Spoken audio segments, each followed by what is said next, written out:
et de remettre derrière le but pour permettre des changements. 18 minutes 42 à jouer en première période, c'est 0-0.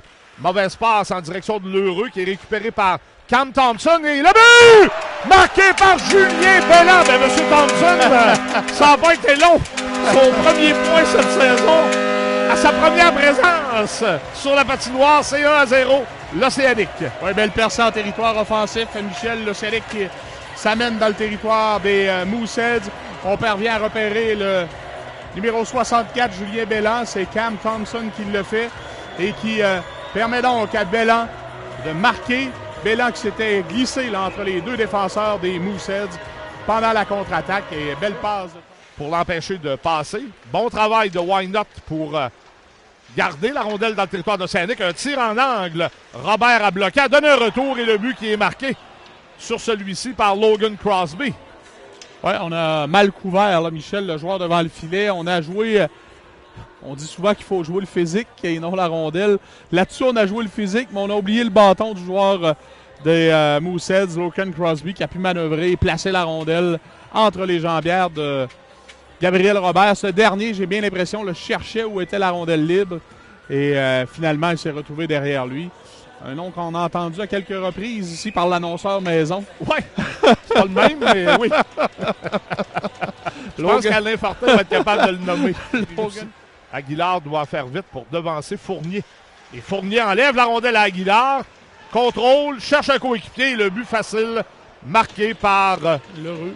Zachary L'Heureux. Et l'Océanique n'a plus à blâmer. Yannick, on était quelques-uns, au moins deux joueurs là, qui pouvaient reprendre le contrôle de la rondelle. Et on l'a laissé à un joueur adverse qui a tenté une première passe qui n'a pas fonctionné. Mais à la seconde occasion, L'Heureux... c'est un jeu d'enfant, là. Oui, erreur de marquage également là, devant le filet, alors qu'on est trois joueurs autour du même joueur des Mooseheads. Et... En contrôle, Belland, courte passe pour Véro, on l'arrête. Dégagement annulé. Là, l'Océanique va profiter peut-être de la fatigue. Et le tir de Belland. Quel arrêt!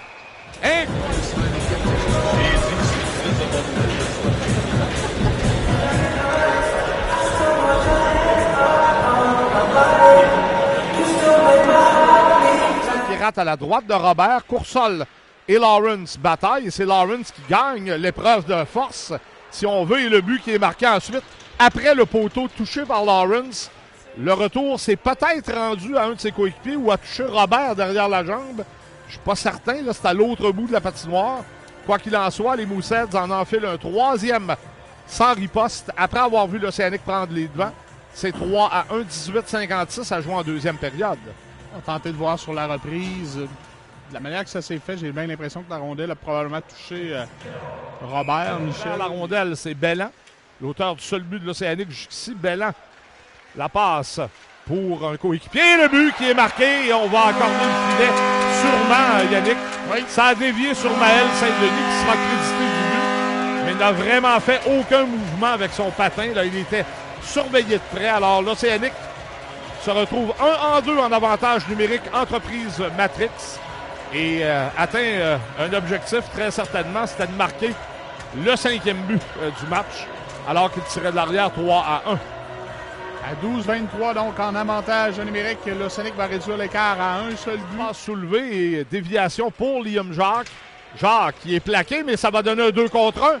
Lefebvre s'avance avec Gaudio et Gaudio est seul et quel arrêt! Et le but! Alexandre Lefebvre! Mais quel arrêt! Quel arrêt, oui! Chaud, là. Gaudio avait déjoué le gardien de but avec une belle feinte et Rousseau a étiré la jambière au tout dernier moment pour frustrer le numéro 45. Heureusement pour l'Océanique, Alexandre Lefebvre suivait derrière, récupère le retour, place la rondelle, partie supérieure et... c'est lui, Lefebvre, qui avait amorcé le tout là, avec sa superbe passe à Gaudio. Par la suite, en récupérant le retour, place la rondelle partie supérieure à courte distance du revers. William Dumoulin qui plonge et fait perdre la rondelle à Lawrence. Et là, on joue l'échappée à nouveau et ce sera réussi. Une feinte et le but qui est marqué. Superbe manœuvre. Quelle paire de mains. Marcus Vidicek. Et but marqué en désavantage numérique, puisque la pénalité des Mooseheads était terminée depuis 11 secondes. Alors voilà, Yannick, tu l'as, ton but rapide.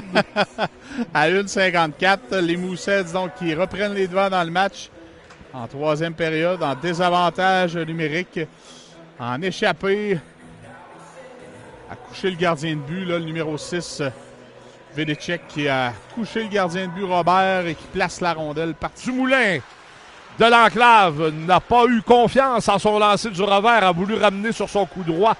Et les Mooseheads ont bien donné une ligne de tir. Surveillé par Saint-Denis, ne la trouve pas. Lance finalement. Ça a touché un patin. Et l'heureux qui lance, quelle manœuvre. Je parlais de la paire de mains tantôt de Vidicek, mais là, quelle paire de mains, encore une fois, Zachary L'Heureux. Dans un mouchoir de poche, comment il a dribblé la rondelle, puis va tourner sur lui-même, a fait ça à une vitesse incroyable, et ça, c'en est un gros pour les Mooseheads. Un deuxième sans riposte depuis le début du troisième engagement, et Halifax mène 5-3. Regarde la reprise, Yannick. Oh!